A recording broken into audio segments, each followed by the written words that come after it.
Cuando era niña, no era extraño ver a mi abuelo hablando solo en el jardín. A pesar de que mi abuelo jamás había sido grosero conmigo, se me dificultaba preguntarle directamente qué era lo que estaba haciendo. Por lo que un día le pregunté a mi papá con quién hablaba el abuelo, y él me respondió que mi abuelo le hablaba a las plantas y árboles, pues de esa manera crecían más saludables. Al principio eso se me hizo algo muy mágico, tanto así que comencé a hablar con las plantas de mi casa. Tuvieron que pasar un par de años más para saber que aunque es cierto que hablarle a tus plantas es muy saludable para las mismas, no era lo que mi abuelo hacía en sus tardes en el jardín. Recuerdo que una tarde de invierno le dije a mi abuela que a mi abuelo realmente le gustaba hablarle a aquel naranjo, aunque se viera así de marchito por el invierno, a lo que mi abuela, algo extrañada, me miró y me dijo que mi abuelo no estaba charlando con ninguna planta. Creo que yo le devolví una mirada aún más confundida, pues sonrió un poco y me dijo que mi abuelo estaba charlando con su amiga, Ana Ibarra. Eso me desconcertó aún más, pues en el patio no había nadie más que mi abuelo. Le pregunté a mi abuela quién era Ana Ibarra, y ella me dijo que una amiga de la infancia de mi abuelo, solo que solamente él podía verla. En ese momento pensé que mi abuelo estaba loco. Yo había tenido un amigo imaginario a los 4 años, y cuando cumplí 6, yo misma sentí que ya estaba muy grande como para tener a un amigo imaginario.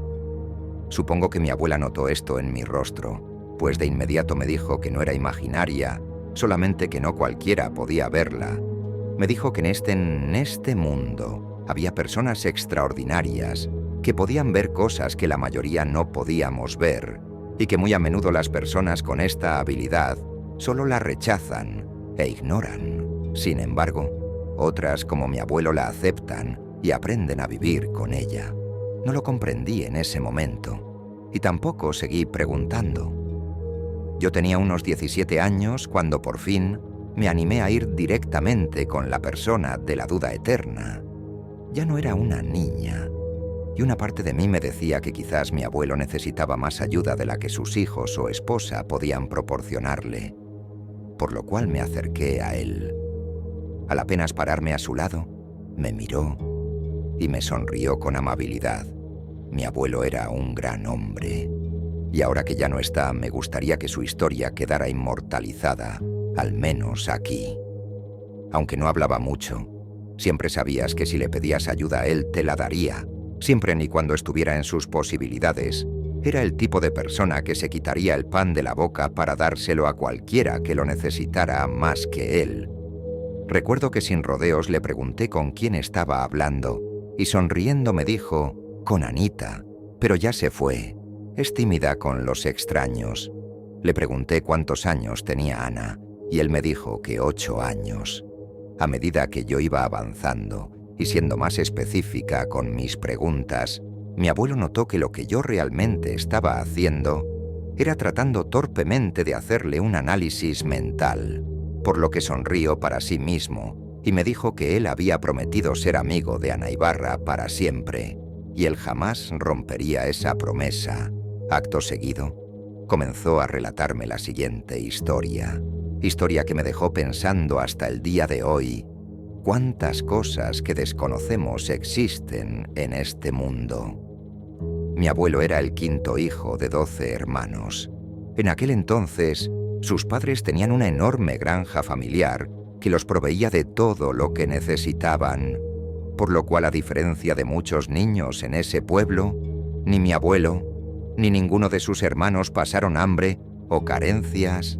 No eran ricos, pero no sentía que les faltara nada. Eso sí, al apenas cumplir los 5 años, eras un par de manos extras para contribuir a las labores de la granja. La verdad, siempre he creído que esa era la razón para tener tantos hijos. Mano de obra barata. Mi abuelo me cuenta que con todo el trabajo que tenían, era difícil poder salir a jugar con tus amigos en el pueblo. pero como niño, siempre buscaba el tiempo. Me dijo que él era el encargado de darle de comer y limpiar el corral de los borregos, y muy a menudo sus amigos lo ayudaban para que terminase rápido y se fueran a jugar. En aquel entonces tenía unos 8 años también, y estaba muy enamorado de Ana Ibarra. Le regalaba flores que encontraba por ahí y dulces cada vez que podía conseguir algo de dinero. Pero ambos eran muy niños y ninguno de los dos podía imaginar que el amor podía ser muy diferente a una fuerte amistad, por lo que los dos siempre solían decir que eran novios y mejores amigos. Sin embargo, un día, Ana Ibarra desapareció del pueblo. Obviamente, todo el pueblo la buscó por varios meses, pero era como si se la hubiese tragado la tierra y nadie en el pueblo sabía qué opinar al respecto, pues todos se conocían, no creían, o más bien, querían creer que había alguien tan enfermo en el pueblo como para hacerle daño a una niña, y tampoco habían visto a ningún extraño rondando el pueblo. Mi abuelo dice que se puso muy triste por casi un mes entero, en el que no quería salir a jugar ni comer, pero eventualmente empezó a intentar retomar su vida, aunque siempre soñaba con la idea de que volvería a ver a Ana Ibarra en el pueblo y volverían a jugar juntos. En el pueblo comenzaban a saber muchos rumores de lo que le pudo pasar a aquella niña. Unos decían que lo más probable era que se hubiese caído a la barranca o al río. Unos cuantos más eran más fantasiosos y decían que Ana había sido raptada por brujas y ahora ella era una aprendiz de bruja o algo así.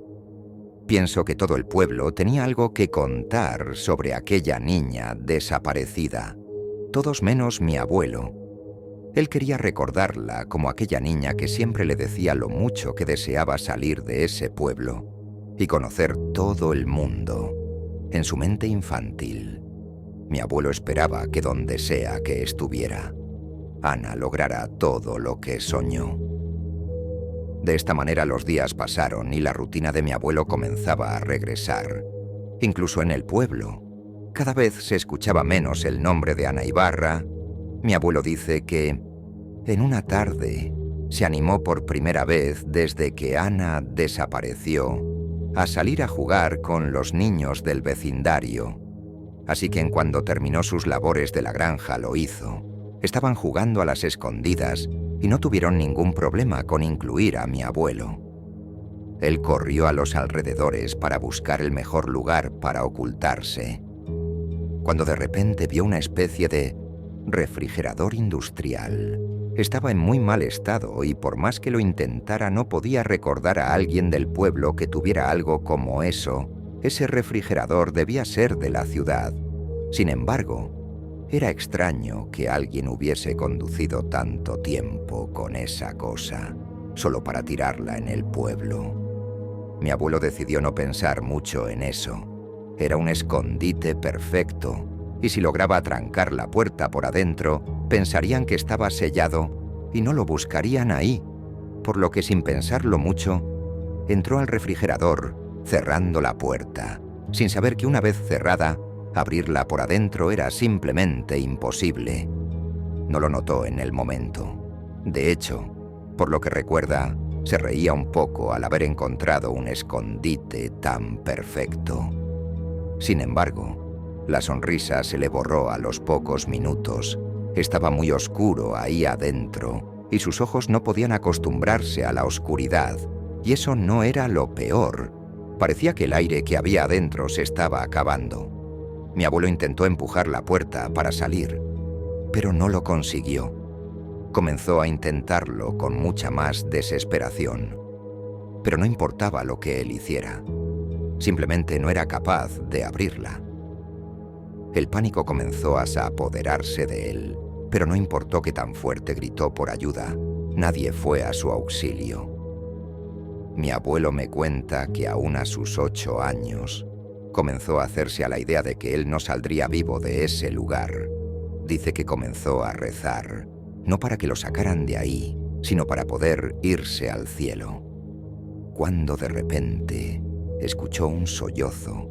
Al principio creyó que eran sus propios quejidos, pues aunque sabía que iba a morir, eso no significaba que no le diera miedo. Pero rápidamente se dio cuenta de que no eran suyos. Esos sollozos provenían detrás de él, pero por alguna extraña razón no le dio miedo. Algo en ellos sonaba familiar. Trataba de recordar de dónde los había escuchado cuando una voz lo llamó por su nombre. No tenía que seguir pensándolo. Esa era la voz de Ana Ibarra. Le preguntó si era él, y mi abuelo le dijo que sí. Y también le preguntó dónde se había metido todo ese tiempo, que todos en el pueblo la estaban buscando. La niña no le respondió eso al principio.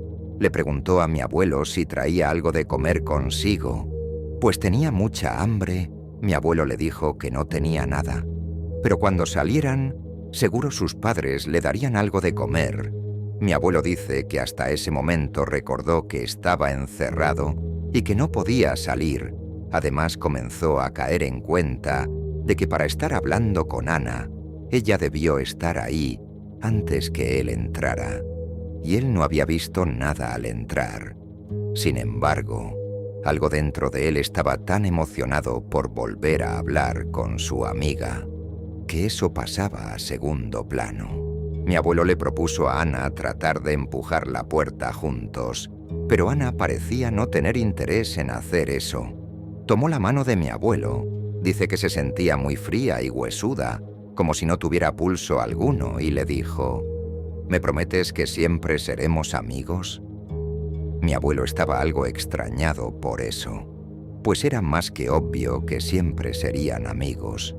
Pero ante la insistencia de aquella niña, le respondió que le prometía siempre ser su amigo, pensando que de ese modo Ana estaría feliz e intentarían empujar la puerta juntos. Sin embargo, en lugar de eso, la niña volvió a decirle otra cosa. Ahora tú tienes que irte, pero prométeme que le vas a decir a mi mamá y papá dónde estoy. Mi abuelo no comprendió eso. Para él era muy claro que si lograban salir, serían los dos, y ella le podría decir eso a sus papás. Estaba a punto de cuestionarle esto cuando su amiga, aún más insistente y al borde del llanto, volvió a insistirle.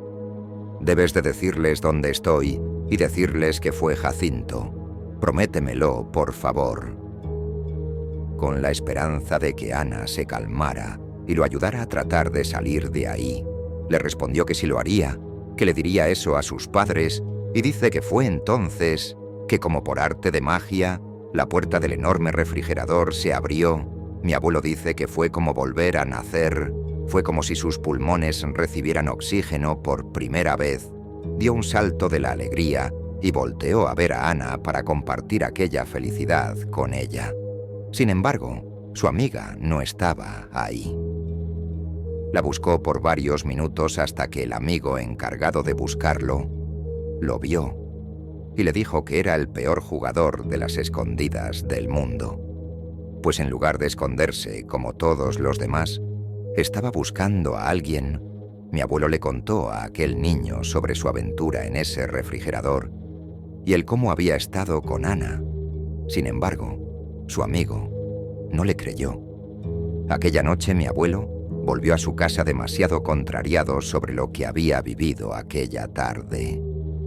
Se preguntaba a sí mismo si se había tratado de algo real, o si tal vez había sido solo algo que su corazón deseaba con toda el alma, y como estaba a punto de morir, su mente se lo había concedido.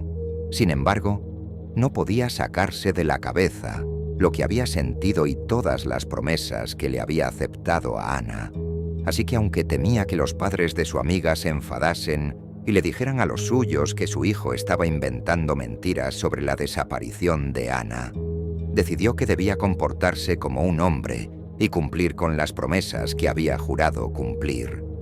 Al principio, no le creyeron, pero él insistió.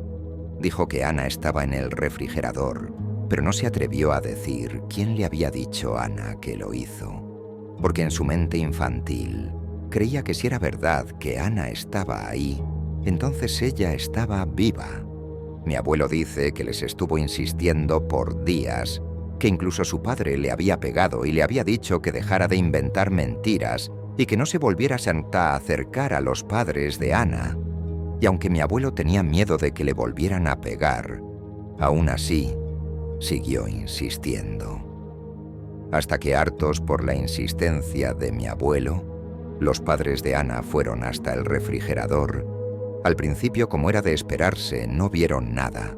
Inspeccionaron muy bien el refrigerador, aunque la verdad no es que tuviera mucho que ver, por lo que estuvieron a punto de irse. Pero mi abuelo dice que volvió a escuchar a Ana, diciéndole casi al oído: «Abajo». Mi abuelo se los dijo a sus padres y, como sabían que no dejaría de insistir, con ayuda de varios vecinos, lograron mover el pesado refrigerador, solo para darse cuenta de que la tierra estaba mucho más suelta de lo normal, por lo que, creyéndole finalmente a mi abuelo, comenzaron a cavar con lo que tenían a la mano, pues no habían llevado palas. Mi abuelo dice que nunca ha vuelto a ver una escena como la que vio aquella tarde en su pueblo natal. El cuerpo de Ana Ibarra efectivamente estaba ahí debajo, y no tardaron mucho tiempo en encontrarlo. Ya olía descomposición, y los insectos y otros parásitos ya habían empezado a comerse las partes más blandas, como ojos y lengua. Estaba vestida exactamente como el último día que mi abuelo la había visto. Incluso tenía el bonito moño que sostenía la cola de caballo con la que siempre ataba su cabello. Mi abuelo me dijo que no pudo evitar llorar en ese momento por verla en ese estado, pero me asegura que cuando estaba a punto de derrumbarse, sintió como la mano de su amiga le tocaba el hombro y le decía al oído: «Está bien, esa no soy yo, es solo como terminé». En ese momento, mi abuelo volteó y por primera vez en varios meses vio a su amiga. Ya no era una voz o una mano en la oscuridad, era ella, exactamente como el último día antes de su desaparición. Ana Ibarra le pidió a mi abuelo que cumpliera con su otra promesa, decir que Jacinto era el culpable, pero que por favor le dijera vivo a sus padres lo que le dijo, que estaba bien, nada más que ya no podría volver a casa. Así lo hizo. Me dice que Jacinto era primo de Ana Ibarra y para no levantar sospechas había ayudado a cavar y había fingido sorpresa cuando habían encontrado a la niña. Ana Ibarra nunca se fue y mi abuelo cumplió su promesa. Siempre sería su amigo. Todos en el pueblo sabían que él jugaba con una niña fantasma y todos sabían que era real. Cuando terminó de relatarme su historia, debo admitir que, aunque conmovedora, mi raciocinio simplemente me impedía lograr creerlo del todo. Le pregunté qué había pasado con Jacinto, y él fue a su habitación, y de un pequeño baúl en el que guardaba sus cosas más preciadas, sacó un viejo y amarillento periódico, en el que decía que Jacinto se quebró muy rápido en el interrogatorio y que había aceptado su culpabilidad, dándole solo 5 años en prisión por colaborar en la investigación. Mi abuelo se rió un poco y me dijo que ese hombre se había suicidado un par de meses después de salir de la cárcel. Decía que el alma de Ana lo atormentaba todo el tiempo. Quise abrir mi mente a todo ese mundo espiritual, pero simplemente yo no soy una persona especial como mi abuelo, y a veces agradezco no serlo. Él falleció 10 años después de contarme su historia con Ana Ibarra, y aunque en su momento me costó mucho poder darle veracidad a lo que me contó, con el tiempo, al menos acepté que, aunque fuera falso, le hacía bien a mi abuelo, y eso era lo que más importaba. La noche en la que mi abuelo falleció fue bastante calmada. No hacía frío, pero tampoco hacía calor. Ese día me había tocado cuidarlo, pues aunque no tenía una enfermedad como tal, ya era muy viejo. Tenías que vigilar que no se cayera haciendo cosas simples. A veces era senil. Su última noche me volvió a platicar su historia con su amiga Ana. Yo lo dejé hacerlo. Se veía muy feliz, aunque esa vez añadió un detalle que, aunque lo sospechaba, nunca lo había confirmado. Al parecer, Ana no aparecía esporádicamente. Siguió a mi abuelo a donde él se mudó durante toda su vida, y siempre se aparecía solo un par de horas cada día. Recuerdo que me quedé dormida después de un rato, y unas risas de niña me despertaron. Trataba de despabilarme un poco. No sabía la hora, pero creía que ya había amanecido y debía preparar el desayuno para mi abuelo. Sin embargo, vi dos siluetas a través de la cortina del cuarto. Una era de una niña y la otra era la silueta inconfundible de mi abuelo. Estaban tomados de la mano y ambos reían. Recuerdo que me pellizqué el brazo pensando que era solamente un sueño, pero no era así. Rápidamente volteé a la cama de mi abuelo. Su cuerpo estaba ahí, pero no estaba respirando, y no parecía tener ya ningún signo de vida. No supe qué hacer, nada más me quedé sentada en la cama viendo cómo ambos se alejaban. Me gustaría decir que me despedí, pero no fue de ese modo. Solo me quedé congelada. Supe cuando se habían ido. No me pregunten cómo, únicamente lo sabía. No sé si Ana Ibarra se quedó todos esos años esperando a mi abuelo para irse juntos a donde sea que vayan las almas, o si ambos sigan vagando por la casa. Solo que no puedo verlos. Lo único que sé es que mi abuelo cumplió su promesa hasta más allá de su muerte.